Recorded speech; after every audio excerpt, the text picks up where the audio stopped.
गुरुर्ब्रह्मा गुरुर्विष्णुः गुरुर्देवो महेश्वरः गुरुः साक्षात् परब्रह्म तस्मै श्री गुरवे नमः. तस्मै श्री गुरवे नमः. नमस्कार. आज आपण 9व्या अध्यायाच्या 12व्या आणि 13व्या श्लोकाकडे वाट आपली वळू. 11वा आपण मागच्या वेळेस बघितला होता. 12 आणि 13 हे दोन श्लोक जर अवनीताईंनी म्हटले तर मग आपण त्याच्या पुढचं चिंतन सुरू करूया. Okay Avani, go ahead please. Yes. मोघाशा मोघ कर्माणो मोघ ज्ञानाविचेतसः राक्षसी मासुरी चैव प्रकृतिं मोहिनीं श्रिताः महात्मानस्तु मां पार्थ दैवीं प्रकृतिमाश्रिताः भजन्त्यनन्यमनसो ज्ञात्वा भूतादिमव्ययम्. थँक्यू. पण बघूया या श्लोकांचे अर्थ पहिले आणि नंतर मग त्याच्यावर चिंतन करू.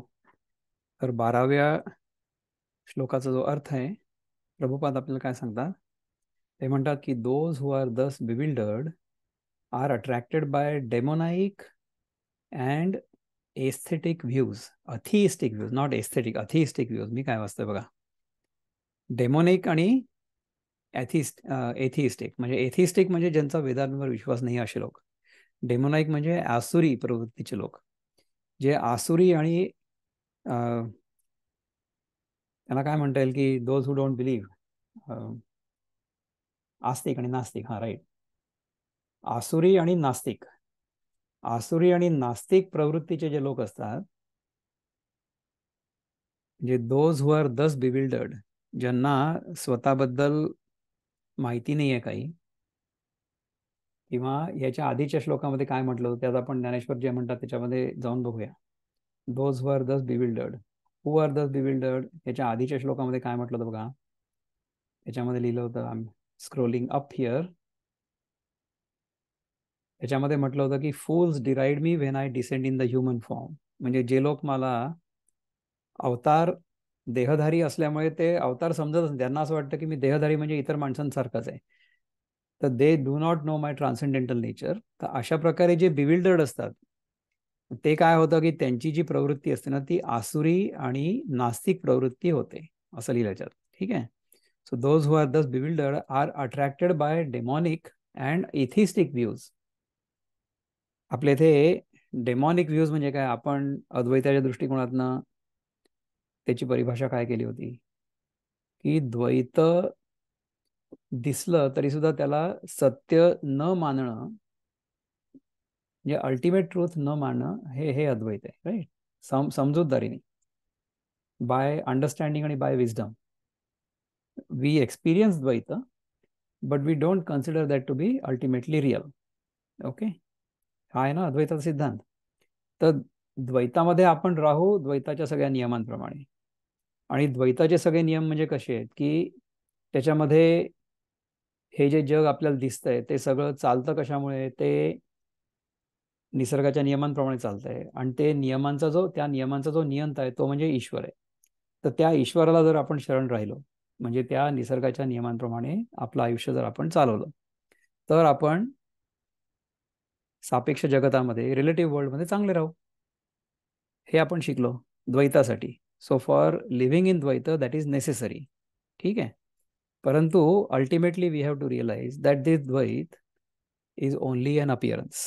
म्हणजे it comes and goes, comes and goes, comes and goes, असं होतं ना.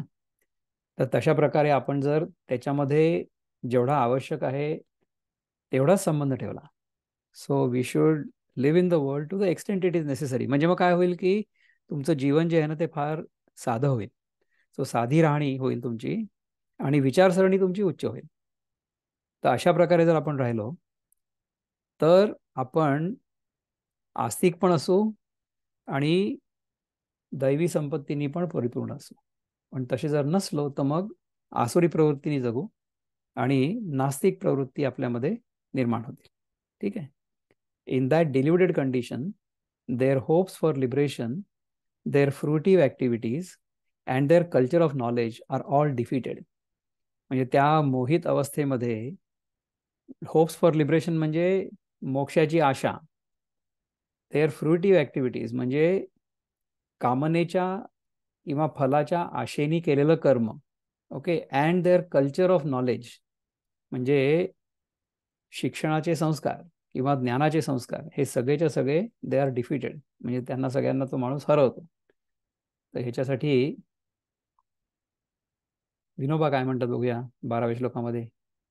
ते ते आशावाद मूढांचे कर्मे ज्ञाने हि ती वृथा संपत्ती जोडली ज्यांनी आसुरी मोहकारक. ते आशावाद मूढांचे कर्मे ज्ञाने हि ती वृथा. आशावाद मूढांचे म्हणजे मूढांचा जो आशावाद असतो काय की मला मोक्ष मिळेल, तर तो आशावादच राहतो. It remains only a dream, नाही का. कर्मे ज्ञाने ही ती वृथा म्हणजे त्यांचं कर्म आणि त्यांचं ज्ञान हे दोन्ही वृथा, म्हणजे it doesn't make any sense और इट डझंट हेल्प देम. आणि संपत्ती जोडली ज्यांनी, कुठली संपत्ती जोडली? आसुरी मोहकारक. म्हणजे जी संपत्ती आसुरी आहे आणि मोहकारक म्हणजे ज्या संपत्तीमुळे आपला मोह वाढेल.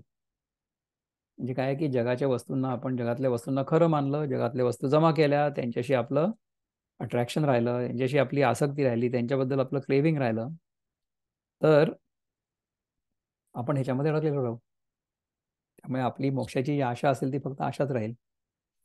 तर असे जे डेल्युडेड लोक आहेत, those deluded people will remain in this samsara for ever, असं होईल, नाही का. Let me see what Kishorji our brother has to say. Let's see, share screen. मुक्तछंद मराठी गीता 12वा श्लोक. आशा कर्मे समस्त ज्ञान मूर्खांचे असे व्यर्थ जाण चित्त त्यांचे होय भ्रष्ट आसुरी स्वभाव मोहित. आशा कर्मे समस्त ज्ञान. आशा म्हणजे कशाची? मोहाची, आपल्या मोक्षाची आशा. तर सगळी कर्म म्हणजे कर्म कुठली? सगळी काम्य कर्म. कर्म केल्यामुळे मला हे मिळेल ते मिळेल. त्यानंतर समस्त ज्ञान. ज्ञान कुठलं आहे? ज्ञान तर सगळं अनात्म्याचं ज्ञान आहे. हे मूर्खांचे असे व्यर्थ जाणं, जे मूर्ख लोक आहेत त्यांचं हे असणं व्यर्थ आहे, व्यर्थ. चित्त त्यांचे होय भ्रष्ट. त्यांचं चित्त जे असतं ते भ्रष्ट झालंय म्हणजे काय की बुद्धी काम करत नाही. श्रेयस आणि प्रेयस याच्यामधला फरक कळत नाही, विवेक बुद्धी जागृत नाही आहे. आसुरी स्वभाव मोहित. स्वभाव आसुरी आहे. आसुरी म्हणजे काय आहे की ह्या जगाला सत्य मानलेलं आहे आणि ह्याचा भोग करासारखा, ही आसुरी प्रवृत्ती आहे. म्हणजे मग जगामधनं वस्तू जमा करू आणि इतर लोकांना त्रास देऊ, असं होईल. तर ही आसुरी प्रवृत्ती आहे. वृत्तबद्धामध्ये काय म्हणतात? असा मूर्ख ज्याचे असे ज्ञान व्यर्थ तसे कर्म त्याचे व आशा ही व्यर्थ असे मोहुनी चित्त माया तयाचे असे आसुरी नास्तिकी भाव त्याचे. असा मूर्ख जो आहे ज्याला भगवंताच्या अवताराबद्दल, अवतार म्हणून नाही पण जो त्याच्याकडे मनुष्य म्हणून बघतोय, त्याचं ज्ञान, त्याचं कर्म, आशा या सगळ्या व्यर्थ आहेत.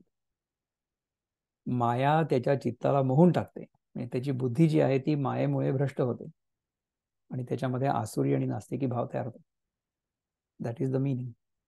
किती डेंजरस आहे बघा. म्हणजे ह्या सगळ्याची मूळ समस्या काय किंवा मूळ कारण काय? मूळ कारण हे अज्ञान. आपण स्वतःला जे नाही आहोत ते आहोत असं समजलेलो आहोत आणि जे आहोत ते खरं काय आहे ते समजलेलो नाही, त्याच्या व्यतिरिक्त काहीतरी आहोत हे समजलेलो आहोत. ही आपली समस्या आहे. असं जेव्हा होतं तेव्हा आसुरी प्रवृत्ती तयार होतात. ओके. आता याच्याबद्दल ज्ञानेश्वर महाराज काय म्हणतात ते बघूया. ज्ञानेश्वरीतले अवयव बघू आपण. मोघाशा मोघ कर्माणो मोघ ज्ञाना विचेतसः राक्षसीम आसुरीम चैव प्रकृतीम मोहिनीम श्रिता. त्यांच्या म्हणजे मूढांच्या देवतोपासनेच्या फलांच्या इच्छा निष्फल आहेत, त्यांची कर्मे निष्फल आहेत, त्यांचे ज्ञान निष्फल आहे, ते विवेकरहित आहेत. कारण राक्षसी व तामसी म्हणजे कामक्रोधादिरूपी अशा मोहमय प्रकृतीचा त्यांनी अवलंब केला आहे.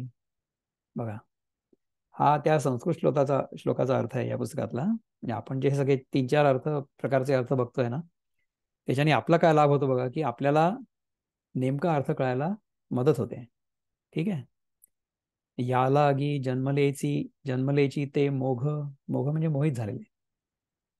जैसे वार्षिये विण मेघ, का मृगजळाचे तरंग दुरुनीची पहावे. म्हणजे काय आहे की म्हणून त्यांचं जन्माला येणं फुकट आहे. कोणाचं? ज्या लोकांनी भगवंताच्या अवताराला नुसतं माणूस समजलेलं आहे, अवतार नाही समजलाय. ठीक आहे ना. त्यांचं जन्माला येणं फुकट आहे. ज्याप्रमाणे पावसाळ्या वाचून आलेले ढग किंवा मृगजळात दिसणाऱ्या लाटा, या दोन्ही गोष्टी दुरूनच दिसण्यास बऱ्या असतात. पावसाळ्यात जर ढग आला तर तो त्याच्यातनं पाऊस पडण्याची शक्यता आहे. आता इथे तुम्ही बघताय की माझ्या मागे चित्रामध्ये जो ढग आहे तो बरसणार आहे का? तो नाही आहे. तो दिसायला चांगला आहे, परंतु त्याच्यानी वृष्टी नाही होणार. ठीक आहे.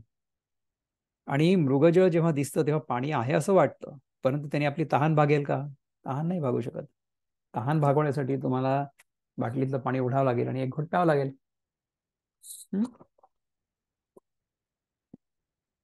असं आहे. ठीक आहे. अथवा कोल्हेरीचे असिवार, नातरी वोडंबरीचे अलंकार, की गंधर्वनगरीचे आवार आभासती का.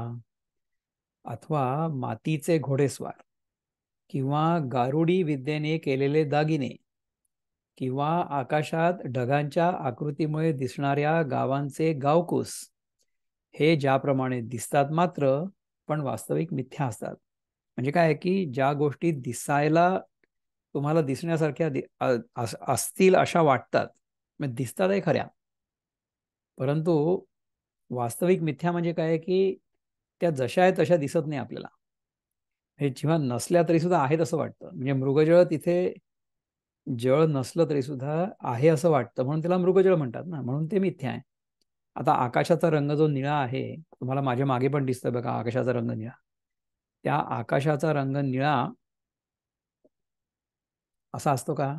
तो निळा जो आहे तो it is an optical illusion. म्हणजे सूर्यप्रकाश जो पृथ्वीवर पडतो, आणि पृथ्वी कशी की 70-80% पाणीच आहे ना, म्हणजे समुद्र, तर त्यातून जो प्रकाश परावर्तित होतो तो जेव्हा आपल्या डोळ्याला दिसतो तेव्हा तो निळा आहे असं वाटतं. परंतु ऍक्च्युली आकाशाचा रंग निळा नाहीच आहे. आकाशाचा रंग आहे काळा. It's dark. Space is dark. त्याच्यामध्ये जेव्हा सूर्यप्रकाश एखाद्या वस्तूवर पडतो आणि त्यातनं तो रिफ्लेक्ट होतो, तेव्हा जो ग्लो दिसतो, आपण जो बघतो ना, आपल्याला जो दिसतो तो ऍक्च्युली आहे daylight. It is not actual sunlight, it is reflected light. किंवा चंद्रावरनं सुद्धा आपल्याला जो प्रकाश दिसतो ना, तो it is reflected sunlight, it is not direct sunlight.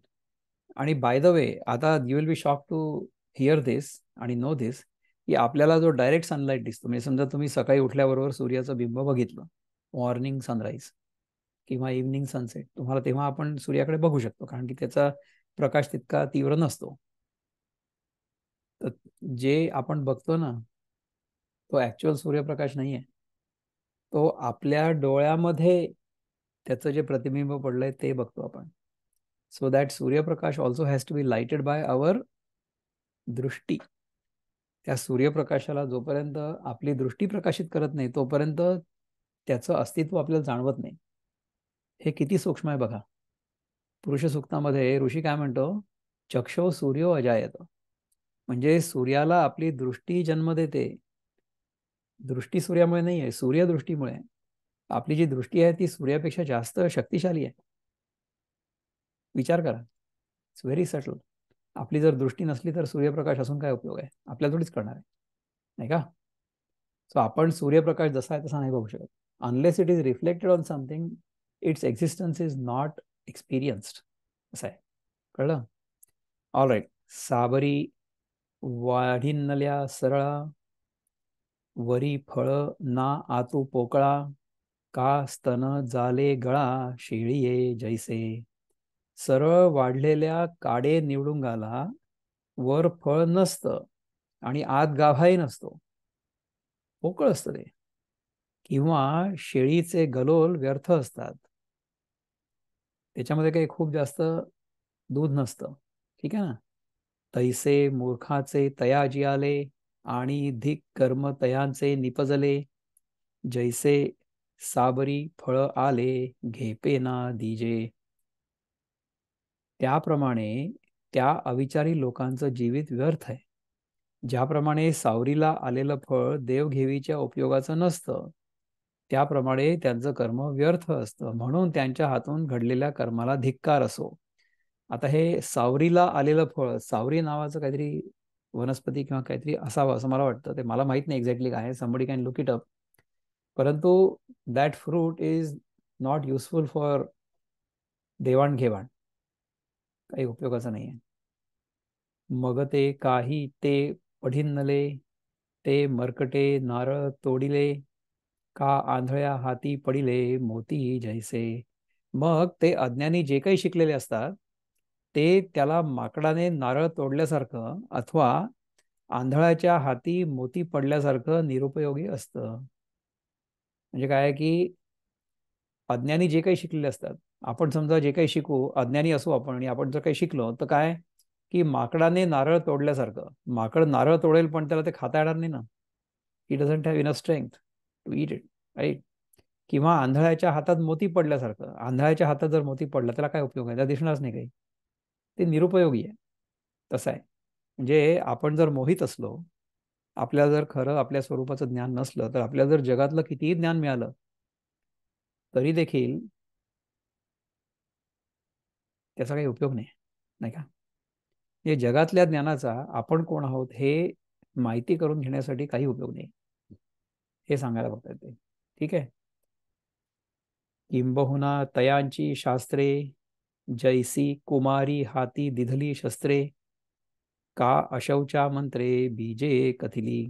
फार काय सांगावं, त्यांची जेवढी म्हणून शास्त्र आहेत तेवढी जशी का लहान मुलीच्या हातात दिलेली शस्त्र अथवा अशुद्ध मनुष्यास सांगितलेलं बीजमंत्र. बीजमंत्र जर आपल्याला घ्यायचं असेल कोणाकडनं तर आपण आपलं चित्त पूर्णपणे शुद्ध करायला पाहिजे. त्याच्याशिवाय आपल्याला तो मंत्र जो आहे ना तो आपल्या चित्तामध्ये मूळ धरणारच नाही. कोणाकडनं समजा गुरुमंत्र वगैरे घ्यायचा असेल ना तर त्याच्यासाठी आपली चित्तशुद्धी पुष्कळ होणं आवश्यक आहे. आणि चित्तशुद्धीसोबतच समजा तुम्ही तुमच्या गुरुकडे जाणार असाल मंत्र घ्यायला तर जरा आंघोळ वगैरे करून शरीर बाहेरचं स्वच्छ करून सुद्धा जाल की नाही. तर दोन्हीकडलं शौच तुम्हाला आवश्यक आहे. तर ते जर नाही केलं तर मग बीज मंत्र घेऊन काही उपयोग नाही. किंवा लहान मुलीच्या हातामध्ये समजा शस्त्र दिलं तर त्याचा काही उपयोग आहे का. त्याचप्रमाणे जे मूर्ख लोक आहे ते समजा शास्त्रांबद्दल शिकले तर त्या शास्त्रांचा त्यांना काही उपयोग नाही होणार, कारण की they are not qualified for learning शास्त्र.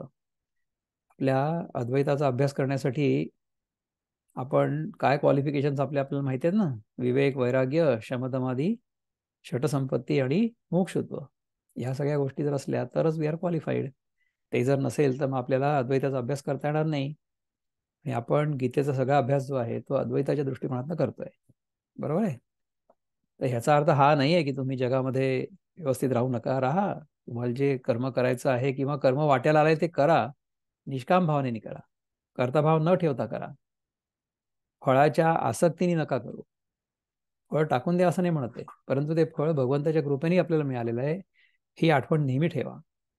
अशा प्रकारे जर आपण राहिलो तर आपण चांगले राहू, नाही तर मग आपलं काही खरं नाही, नाही का. असं आहे. तेसे तैसे ज्ञानजात तया, आणि जे काही आचरले गा धनंजया, ते आघवेची गेले वाया जे चित्तहीन. त्याप्रमाणे अर्जुना त्यांचं संपूर्ण ज्ञान व जे काही त्यांनी आचरण केलेलं असेल ते संपूर्ण व्यर्थ जातं. म्हणजे जर आपण मोहित असू तर काय होईल की आपलं सगळं ज्ञान आणि आपलं आपलं सगळं कर्म हे सगळंच्या सगळं व्यर्थ जाईल, कारण की त्यांचं चित्त स्थिर नसतं. चित्त स्थिर नाही म्हणजे आपण कोण आहोत हे कळलेलं नाही का. जगाला खरं मानलेलं आहे आणि जगामधल्या गोष्टींना आसक्तीपूर्वक प्राप्त करण्याचा आपला कार्यक्रम सुरू आहे. पै तमोगुणाची राक्षसी, जे सद्बुद्धी ते ग्रासी, विवेकाचा ठावोची पुसी, निशाचरी जे. सद्बुद्धीला घेऊन टाकणारी व विचाराचा ठाणा नाहीसा करणारी व अज्ञानरूपी रात्रीत संचार करणारी तमोगुणारूपी राक्षसी. किती स्ट्रॉंग वर्ड्स वापरलेत बघा इथे. सच ए स्ट्रॉंग लँग्वेज, नाही का. सद्बुद्धीला गिळून टाकणारी, सद्बुद्धीला म्हणजे विवेक बुद्धीला गिळून टाकणारी, विवेक बुद्धीला गिळून टाकणारी व विचाराचा ठावठिकाणा नाहीसा करणारी, कोण आहे ही? रात्रीत, अज्ञानरूपी रात्रीत संचार करणारी तमोगुणारूपी राक्षसी, ही आपल्या सद्बुद्धीला घेऊन टाकते, है ना. तमोगुण जो आहे, अज्ञान जे आहे, ते आपल्या ज्ञानाला घेऊन टाकतं, सद्बुद्धीला घेऊन टाकतं. तिये प्रकृती वरपडे झाले, म्हणून चिंतेचेनी कपोले गेले, वरी तामसी चेचिये पडिले मुखा माझी. त्या आसुरी राक्षसीच्या स्वाधीन झालं, म्हणून ते चिंतारूपी गालाच्या द्वारे आणखी त्या तामसी राक्षसीच्या मुखात पडले गेले. हे रूपक आहे फक्त. जे आपलं मन जेव्हा मोहित असतं ना, तेव्हा आपण कितीही ज्ञान शिकलो, कितीही कर्म केलं, तरी सुद्धा त्या मोहाच्या किंवा मायेच्या प्रभावाखाली आपण त्याच्यामध्ये बुडून जाऊ. त्या मोहरूपी तमोगुणरूपी राक्षसीच्या तोंडामध्ये आपण चाललं जाऊ, असं होईल. जेथ आशेची लाळे, आतू हिंसा जीभलोळे, देवीची असंतोषाचे चाकळे अखंड चघळी. जिच्या मुखात आशेच्या लाळेमध्ये हिंसारूपी जीभ लोळते, हा, आणि त्याचप्रमाणे जी राक्षसी संतोषरूपी चघळ नेहमी चघळत असते, म्हणजे जी संतोष नाहीसा करते, तिच्यामध्ये हिंसारूपी जीभ लोळते. जीभ ही हिंसारूपी आहे आणि लाळ जी आहे आशारूप आहे. तर हिंसा आणि आशा ह्या दोन गोष्टींनी तिथे संतोष जो आहे तो चावला जातो आणि तो संपतो बेसिकली, राईट. जे अनर्थाचे कानवेरी, आवाळुवे चाटीत निघे बाहेरी, जे प्रमाद पर्वतींची दरी सदाची मातली. जी राक्षसी अनर्थाच्या कानापर्यंत ओठांचे काठा चाटीत बाहेर निघते, व जी राक्षसी नेहमीच प्रमादरूपी पर्वताची माजलेली भयप्रद दरी आहे. आता ही राक्षसी म्हणजे कोण आहे माहिती आहे का? ही राक्षसी म्हणजे आपल्या मनातला मोह आहे बेसिकली, ठीक आहे. अनर्थाच्या कानापर्यंत म्हणजे कान जे आहे त्या राक्षसीचे ते अनर्थ आहेत, आणि ओठांचे काठ या कानापर्यंत चाटीत बाहेर निघते, म्हणजे जीव अशी बाहेर निघाली आणि कानापर्यंत ती चाटते, असं रूपक आहे बघा.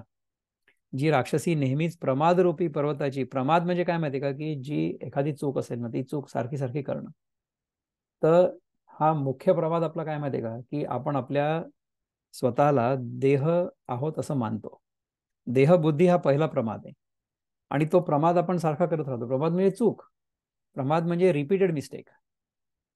ओके, सो जी राक्षसी नेहमीच प्रमादरूपी पर्वताची, म्हणजे प्रमादाचा पर्वत आहे आपल्या जीवनामध्ये, बिकॉज ऑफ मोह. आपण अनेक चुकीच्या मान्यतांना खरं मानलेलं आहे, हा प्रमाद आहे. आणि मानत राहिलेलो आहोत, मानतो आहोत आणि मानत राहू, दिस इज द प्रमाद. तर ही प्रमादरूपी पर्वताची माजलेली भयप्रद दरी आहे. भयप्रद दरी म्हणजे समजा जितका मोठा पर्वत असेल, जितका उंच पर्वत असेल, तिथून खाली जर उडी मारली, कडेलोट झाला, तर खालती दरीमध्ये आपण पडू ना खाली. तर मोहामध्ये समजा आपण लिप्त असलो, तर अशा प्रकारे आपण अतिशय धोक्याच्या ठिकाणी आहोत, बरोबर आहे. जेथ द्वेषाची दाढा, खसखसा ज्ञानाचा करीती रगडा, जे अगस्ती गवसणी मूढा स्थूल बुद्धी. जिच्या तोंडामध्ये द्वेषरूपी दाढा ज्ञानाचा खसखसा चुराडा करीत आहेत.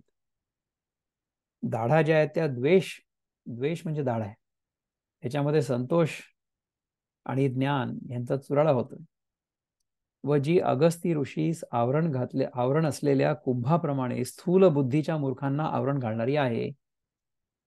अगस्ती ऋषीला जे कुंभाचं आवरण आहे, आता अगस्ती ऋषींच्या भोवती कुंभाचं काय आवरण आहे याच्याबद्दलची कथा मला ऍक्च्युअली माहिती नाही आहे.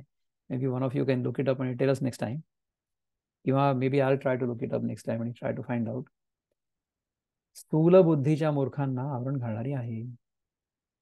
तर हा जो मोह आहे तो आपल्याला कसा नष्ट करतो, ह्याचं हे सगळं रूपक आणि उदाहरण आहे. ऐसे आसुरिये प्रकृतीचे तोंडी, जे जाले गा भूतोंडी, ते बुडोनी गेले कुंडी व्यामोहाच्या. अशा आसुरी प्रकृतीच्या तोंडात जे भूताला टाकलेल्या बळीप्रमाणे पडले ते भ्रांतीच्या कुंडात बुडून गेले. अशा आसुरी प्रकृतीच्या तोंडात म्हणजे ह्या मोहात जे भूताला टाकलेल्या बळीप्रमाणे पडले, म्हणजे त्याच्यामध्ये त्या प्रकृतीच्या तोंडात भूताला म्हणजे आपल्यासारख्या लोकांना, जीवात्म्याला बळीप्रमाणे पडले ते भ्रांतीच्या कुंडात बुडून गेले. म्हणजे आपल्या मनातला जो भ्रम आहे तो कायम राहिला आपल्या मोहामुळे. आपण जर त्याच गोष्टीला खरं मानत राहिलो, चुकीच्या गोष्टींना खरं आहे असं मानत राहिलो, आपण त्याच भ्रांतीच्या कुंडात राहू ना नेहमीच, त्याच्यात बुडून जाऊ. एवम तमाची ये पडिले करते, न पाविजतीची विचाराचे निहाते, हे असो ते गेले जेथे ते शुद्धीची नाही. ह्याप्रमाणे ते तमोगुणांच्या खळग्यात पडले, ते विचाराच्या हाताला लागत नाही. हे असो, ते अशा ठिकाणाला गेले की जेथे त्यांचा पत्ताच लागत नाही. ते तमोगुणाच्या खळग्यात पडले. असे मूर्ख लोक, मोहित लोक, ते विचाराच्या हाताला लागत नाही. म्हणजे जो सद्विचार आहे त्याच्या हाताला ते लागत नाही. हे असो, ते अशा ठिकाणाला गेले की जिथे त्यांचा पत्ताच लागत नाही. म्हणजे काय की त्याच्याच मध्ये बुडलो, आपण संसारात बुडलो, मोहामध्ये बुडलो. तिथून बाहेर निघायला काही मार्गच नाही जर आपण मोहित असलो तर. म्हणून पहिलं क्वालिफिकेशन काय होतं? विवेक. की खरं काय आणि खोटं काय ह्याचा विवेक असला पाहिजे, तरच आपण ह्या वर्गामध्ये येऊ शकतो. नाही तर मग या वर्गामध्ये येऊन काही उपयोग नाही विशेष, नाही का? म्हणून असो तू इये वायाणी, कायशी मूर्खांची बोलणी, वाया वाढविता वाणी शिणेल हन. म्हणून हे निष्फळ वर्णन राहू दे. मूर्ख लोकांची कशाला कथा, कशाला तिच्या विस्ताराने वाचेला व्यर्थ श्रीण मात्र होणार आहे. त्यामुळे हे मूर्ख लोकांची जी कथा आहे ती आपण आता इथेच थांबवू, असं ज्ञानेश्वर महाराज आपल्याला सांगतायत. जर आपल्याला कोणाला ह्याच्याबद्दल काही चिंतन करायचं असेल, आपण 12वा श्लोक आत्ता बघितला आणि 12व्या श्लोकाबद्दलच्या सगळ्या आपण ओव्या पण बघितल्या. तर त्याच्याबद्दल जर कोणाला काही चिंतन करायचं असेल तर आपण अनम्यूट करू शकता आणि बोलू शकता. आणि तसं जर नसलं तर आपण 13वा श्लोक घेऊ. तर 13व्या श्लोकामध्ये ज्ञानेश्वर, पहिले आपण प्रभुपाद काय म्हणतात ते बघूया. ते म्हणतात की महात्मानस्तु मां पार्थ दैवीं प्रकृतिमाश्रिताः भजन्त्यनन्यमनसो ज्ञात्वा भूतादिमव्ययम्. भूतादिमव्ययम् आहे. किती बरं आहे की आपल्याला अवनी हे सगळं म्हणून दाखवते. O son of Pritha, those who are not deluded, the great souls are under the protection of the divine nature. जे लोक महात्मे असतात, जे मोहित नसतात, त्यांची रक्षा कोण करतं? डिव्हाइन नेचर, म्हणजे ईश्वर त्यांचं रक्षण करतो. They are fully engage in devotional service, म्हणजे ते नेहमी भगवंताच्या चरणी लीन असतील.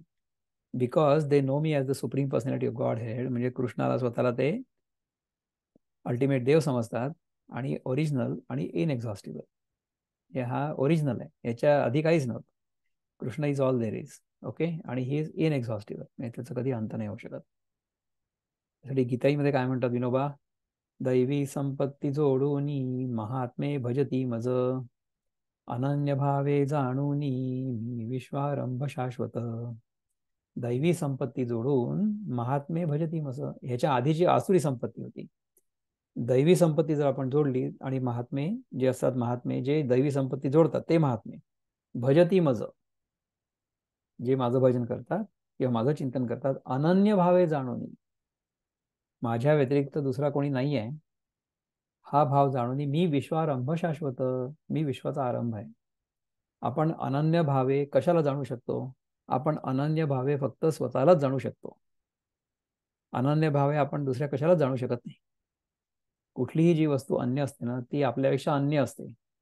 परंतु मी स्वतः जो आहे, माझी स्वतःची जी जाणीव आहे स्वतःबद्दलची, my pure supreme consciousness, my awareness, okay, that is अनन्य.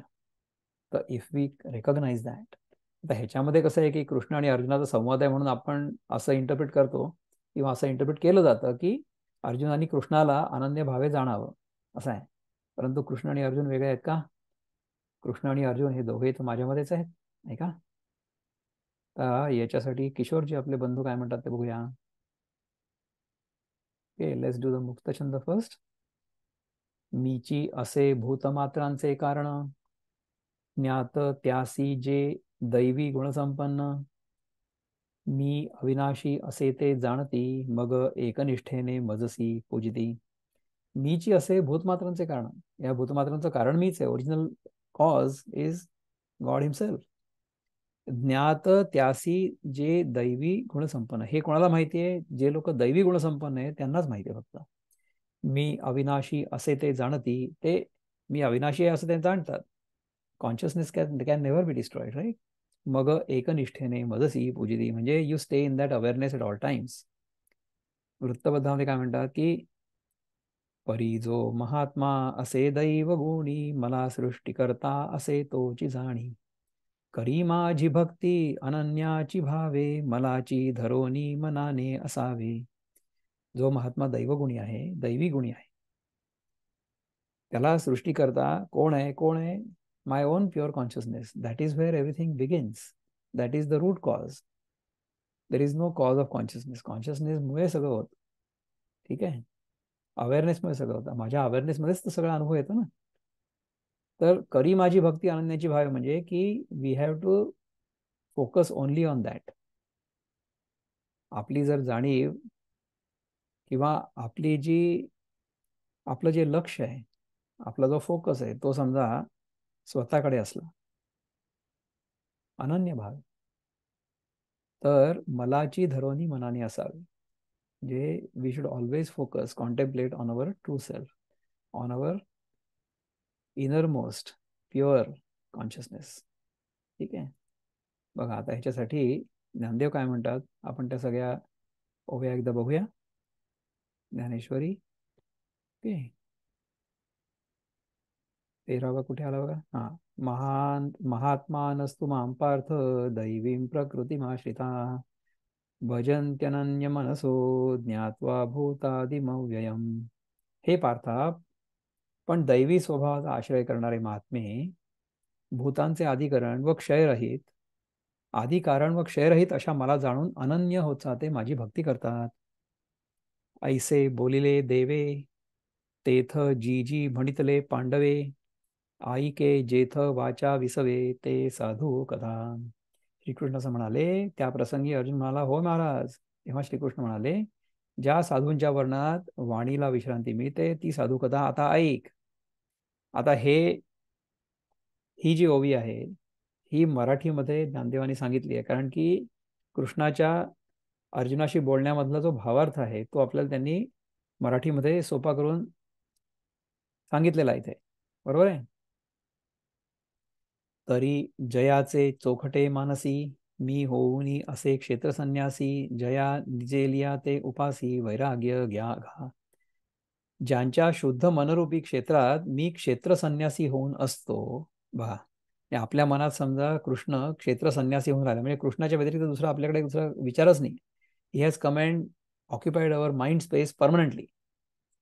व जे पुरुष निजले असता वैराग्य त्यांची उपासना करते. म्हणजे जेव्हा आपण निजलेलो असतो तेव्हा वैराग्य त्यांची उपासना करते. म्हणजे स्वप्नात सुद्धा ज्यांचं वैराग्य ढळत नाही, स्वप्नात सुद्धा गोष्टींबद्दल इच्छा होत नाही, जगातल्या गोष्टींबद्दल, कारण की जगातल्या गोष्टी मिथ्या आहे ते कळलेलं आहे.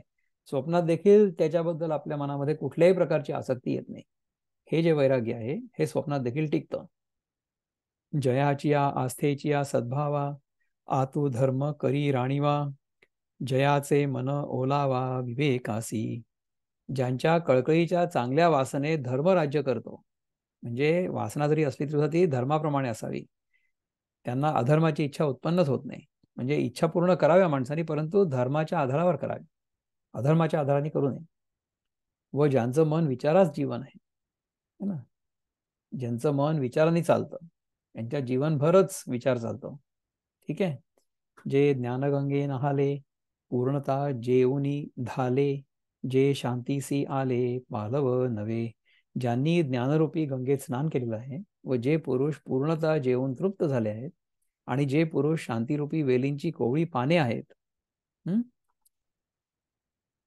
ते काय, त्याच्या पुढे काय, जे परिणामा निघाले कुंभ, जे धैर्य मंडपाचे स्तंभ, जे आनंद समुद्री कुंभ चुबकळवणी भरिले, जे पुरुष परिणामाला म्हणजे पूर्णावस्थेला फुटलेले अंकुर आहेत, जे सात्विक धैर्यरूपी मांडवाचे खांब आहेत, जे पुरुष ब्रह्मानंद रूपी समुद्रात तुडुंब भरलेले घट आहेत.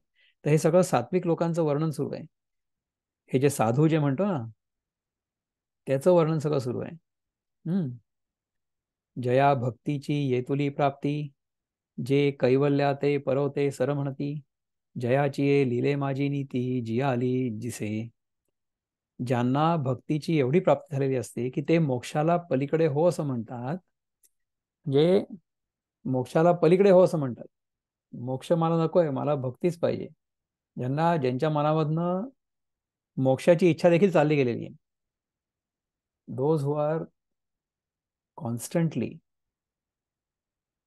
firmly established in their own awareness, in their own consciousness, they would have realized that they are neither limited in time, in space or object. आपल्याला कुठलं बंधनच तर नाही आहे. जर मी बंधनात नाहीये असं मला कळलं, तर मग मोक्षाची इच्छा माझ्या मनात राहील का?